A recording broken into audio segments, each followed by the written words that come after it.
যারা পহেলা বৈশাখকে ধারণ করেন তারা যে সমস্ত মুসলিম পহেলা বৈশাখকে ধারণ করে তাদের মধ্যে ঈমানও নাই, ইসলামও নাই। না, ঠিক বলা লাগবে না আপনাকে, আমি আপনাকে বুঝায় বলবো। বরং পহেলা বৈশাখ যেন এই বাংলার বুকে না থাকে, এই মঙ্গল শোভাযাত্রা, এই বেদিনী সংস্কৃতি না থাকে, এই জন্য প্রত্যেকটা মুসলিম নর নারীকে আপ্রাণ চেষ্টা করে যেতে হবে। এটা দায়িত্ব আপনাদের। কারণ আমি মুসলিম, আমি ওই সংস্কৃতি মানব না যে সংস্কৃতি মানলে আমি কাফের হয়ে যাব। নাউজুবিল্লাহ, আস্তাগফিরুল্লাহ, আস্তাগফিরুল্লাহ। এটা কে শিক্ষা দিয়েছে, কোথায় থেকে এসেছে? আমি এক বাক্যে বলবো, এটা হলো বিজাতীয় সংস্কৃতি, এটা বিধর্মীদের সংস্কৃতি, এটা মুসলিমদের সংস্কৃতি না। এটা পালন করুক, হিন্দুরা পালন করুক, বিধর্মীরা পালন করুক, আমার আপত্তি নাই। আপনি কালকের কথা বলছি,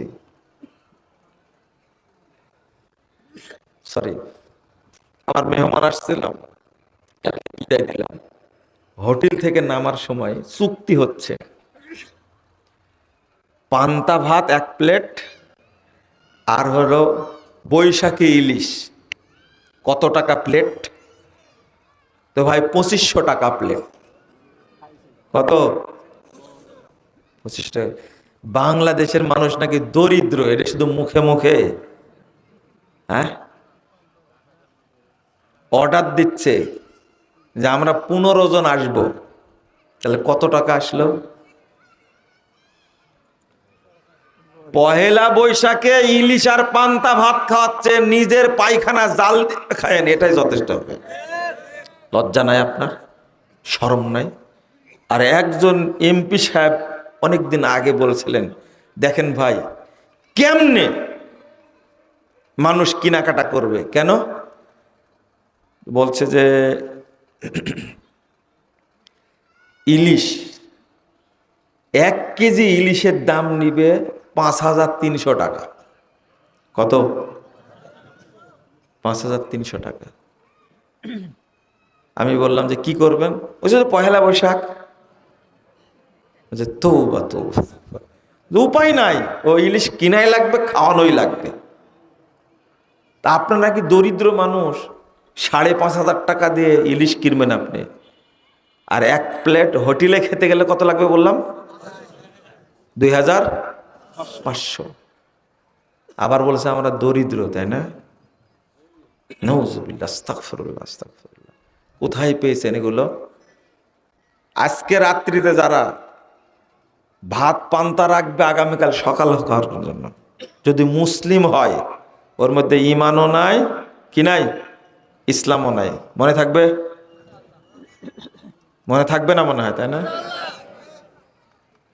আল্লাহ রাব্বুল আলামিন বলছেন 100 নম্বর আয়াত সূরা আল ইমরান, কোনো কথা বলবেন না, দয়া করে কয়েকটা কথা বলি, শোনেন। আল্লাহ বলছেন, ইয়া আইয়ুহাল্লাযীনা আমানু ইন তুতিউ ফারিকাম মিনাল্লাযীনা উতুল কিতাব।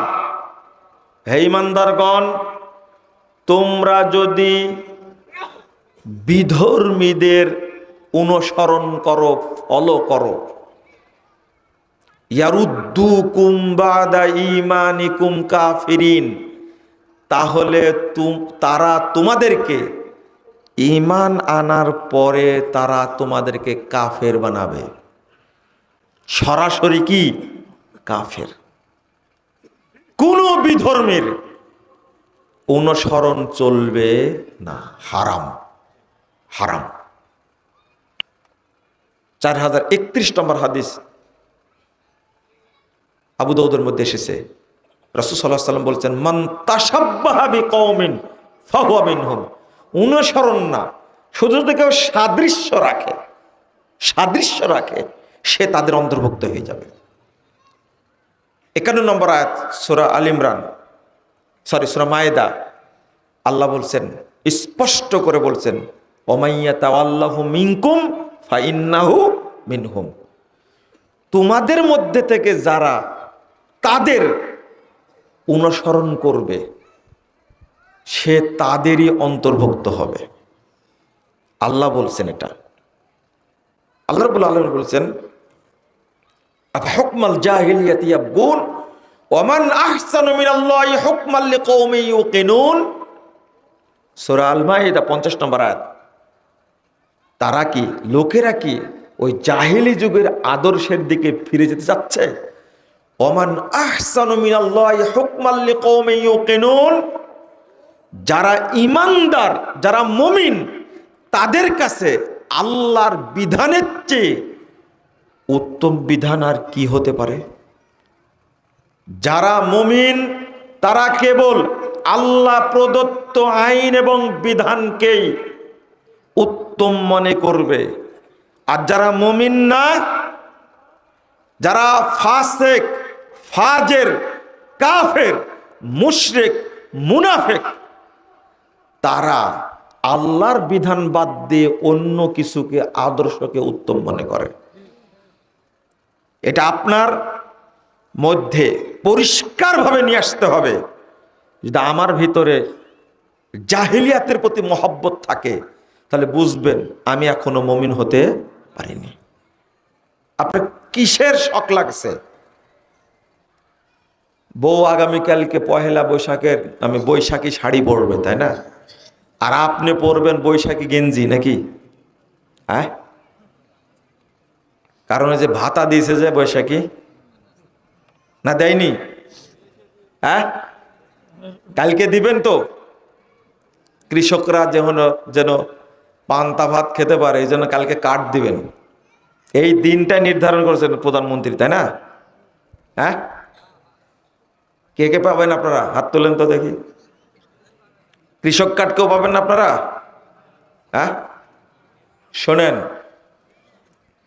নিজের দিনটা রক্ষার স্বার্থে এই পহেলা বৈশাখ নিয়ে কোনো চিন্তা চেতনা মাথায় রাখবেন না, বলে ইনশাআল্লাহ।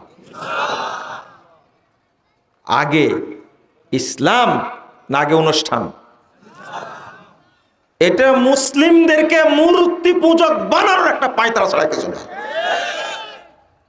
কেন? তুমি ওরা শিক্ষিত মানুষ, যারা ব্যঙ্গের মুখোশ পরে, হনুমানের মুখোশ পরে, এরা কি শিক্ষিত মানুষ মনে করছেন আপনি? এর চেয়ে জাহেল আর কি হতে পারে? আল্লাহ তোমাকে মানুষ বানাইছে, তুমি সাপের মূর্তি পরবা, হাতির মূর্তি পরবা, মুখোশ পরবা, তুমি শুয়োরের মুখোশ পরবা, বানরের মুখোশ পরবা, কুকুরের মুখোশ পরবা। আল্লাহর সবচেয়ে সুন্দর আকৃতির করেছেন কাকে? মানুষকে। আর ও নিজে ইচ্ছা করে জানোয়ার হতে যাচ্ছে, ইচ্ছা হতভাগা আর কি হতে পারে? কোন মুসলিম ব্যক্তি এই সমস্ত সংস্কৃতিকে ধারণ করতে পারে না। টোটালি বাদ, কল্পনাতেও নিয়ে আসা যাবে না এটা।